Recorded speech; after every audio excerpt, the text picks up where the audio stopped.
عزیز طلباء السلام علیکم۔ آج ہم کلاس پنجم کا سبق نمبر 1 پڑھیں گے۔ یہ اردو لازمی کا سبق نمبر 1 ہے، حمد باری تعالیٰ۔ پہلے میں آپ کو پڑھ کے سناتا ہوں۔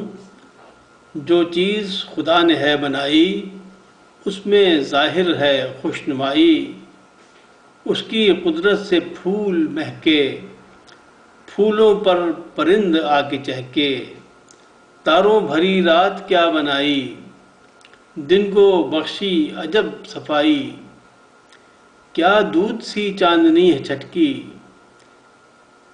حیران ہو کر نگاہ ٹھٹکی، جاڑا گرمی بہار و برسات، ہر رت میں نیا سامان نئی بات، مٹی سے خدا نے باغ اگائے، باغوں میں اس نے پھل لگائے، ہر شے اس نے بنائی نادر، بے شک خدا ہے قوی و قادر۔ یہ اسماعیل میرٹھی کی کہی ہوئی نعت ہے۔ تو اس نعت کو آپ نے سن لیا، اس کے آپ تلفظ پہ غور کیجیے گا، اور آپ نے اب میرے ساتھ آپ بھی پڑھنے کی کوشش کیجیے تاکہ آپ کے تلفظ درست ہو سکے۔ اب ہم چلتے ہیں مشق کی جانب۔ اس کا جو سوال نمبر 1 ہے مشق کا، وہ سے پوچھا گیا ہے کہ اس حمد کو سامنے رکھتے ہوئے مندرجہ ذیل سوالوں کے جواب دیجیے۔ الف، حمد کسے کہتے ہیں؟ اس کا جواب ہے اللہ تعالیٰ کی شان میں کہے گئے اشعار کو حمد کہتے ہیں۔ بے میں پوچھا گیا کہ اس حمد کے شاعر کا نام لکھیے۔ جواب میں آپ کیا لکھیں گے کہ اس حمد کے شاعر کا نام ہے اسماعیل میرٹھی۔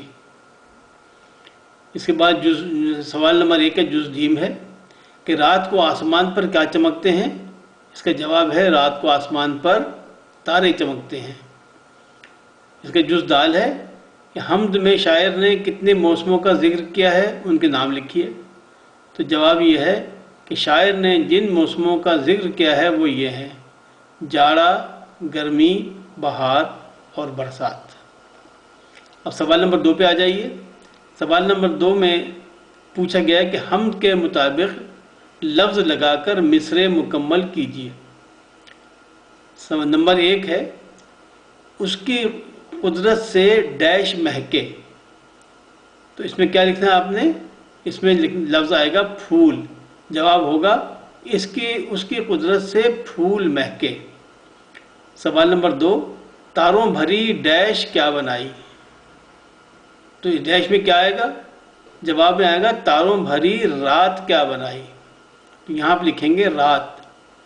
سوال نمبر 3، کیا دودھ سی ڈیش ہے چھٹکی؟ تو اس میں کیا لفظ آئے گا؟ اس میں آئے گا لفظ چاندنی۔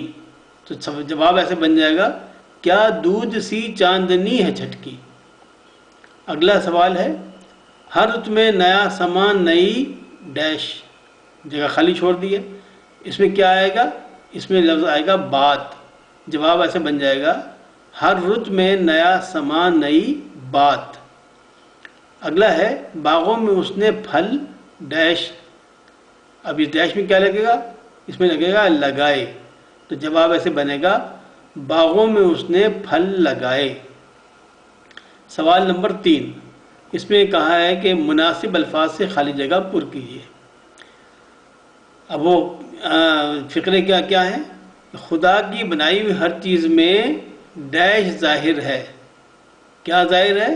خوشنمائی ظاہر ہے۔ تو آپ نے جو لفظ لگانا ہے وہ ہوگا خوشنمائی۔ دوسرا فقرہ ہے تاروں بھری ڈیش خوبصورت بنائی۔ تو اس ڈیش میں کیا آئے گا؟ اس میں آپ لکھیں گے رات۔ فقرہ ایسے بن جائے گا تاروں بھری رات خوبصورت بنائی۔ اگلا ہے اللہ تعالیٰ نے دن کو عجب ڈیش بخشی ہے۔ ان ڈیش میں کیا آئے گا؟ صفائی۔ تو فقرہ بنے گا اللہ تعالیٰ نے دن کو عجب صفائی بخشی ہے۔ اگلا فقرہ ہے ہر رت میں نیا ڈیش نئی بات۔ تو اس ڈیش میں کیا آئے گا؟ یہاں آپ لکھیں گے سما۔ تو فقرہ بن جائے گا ہر رت میں نیا سما نئی بات۔ اگلا فقرہ ہے بے شک خدا ہے قوی و ڈیش۔ اس ڈیش میں آپ لکھیں گے قادر، قادر. تو کیا ایسا فقرہ بن جائے گا؟ بے شک خدا ہے قوی و قادر. اب سوال نمبر 4، اس میں اعراب لگانے ہیں. تو اعراب لگانے کے لیے میں آپ کو بعد میں نوٹ سے بھیجوں گا، تو اس میں آپ کو پورا لکھ کے یہ چارٹ بنا دوں گا. لیکن بہرحال اس میں جو سوال جو الفاظ لکھے ہیں وہ ہیں خدا، ظاہر، قدرت، عجب، نگاہ، بہار اور نادر. اس میں وہ زیر زبر پیش لگانے ہوتے ہیں. اگلا سوال ہے سوال نمبر 5. اس میں پوچھا گیا ہے کہ درج ذیل الفاظ کے متضاد یعنی الٹ الفاظ لکھیے. متضاد کہتے ہیں الٹ الفاظ کو، جو ان کے مخالف الفاظ ہوں. اب اس میں انہوں نے جو الفاظ لکھے ہیں وہ لکھے ہیں خوشنمائی، پھول، بہار، رات، جاڑا، نیا. ان کے جو متضاد ہوں گے وہ یوں ہوں گے کہ خوشنمائی کا جو متضاد لفظ ہے وہ ہے بدنمائی. جب بدصورتی بھی آپ کہہ سکتے ہیں، بدنمائی بھی کہہ سکتے ہیں. پھول کا جو متضاد ہے وہ ہے کانٹا، تو آپ بھی کیا لکھتے ہیں؟ کانٹا. بہار کا متضاد ہے خزاں، تو آپ نے یہاں اس کے آگے لکھنا ہے، بہار کے آگے خزاں. رات کا متضاد ہے دن. ٹھیک ہے جی. اور آگے چلیے، جاڑے کا متضاد ہے گرمی، اور نیا کا متضاد ہے پرانا. اب آگے چلیے، آگے اس میں انہوں نے پوچھا ہے کہ اس حمد میں اللہ تعالیٰ کی بنائی ہوئی جن چیزوں کا ذکر کیا گیا ان کے نام لکھیے. تو کن چیزوں کا ذکر کیا ہے؟ پھل، پھول، پرند، ستارے، جاڑا، گرمی، برسات، بہار، دن، رات.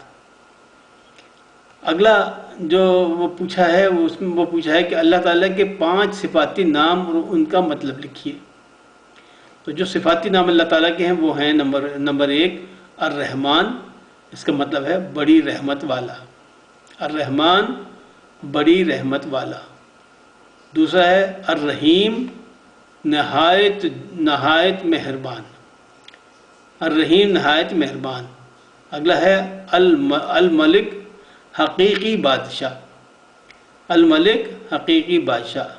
اگلا ہے القدوس. القدوس کے معنی ہے نہایت مقدس اور پاک. اور اس کے بعد ہے اگلا لفظ السلام، یعنی اس کا مطلب ہے جس کی ذاتی صفت سلامتی ہے.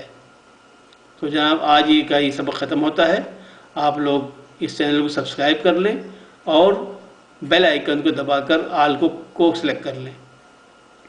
یہ میں اس لیے کہتا ہوں کہ اگر آپ یہ کر لیں گے تو جو ہی نیا سبق لوڈ ہوگا آپ تک اس کا نوٹیفیکیشن پہنچ جائے گا اور آپ لوگ آسانی سے اس سے استفادہ حاصل کر سکیں گے. اپنے دوستوں کو بھی بتائیے تاکہ وہ لوگ بھی اس چینل سے پورا استفادہ حاصل کر سکیں. اللہ حافظ.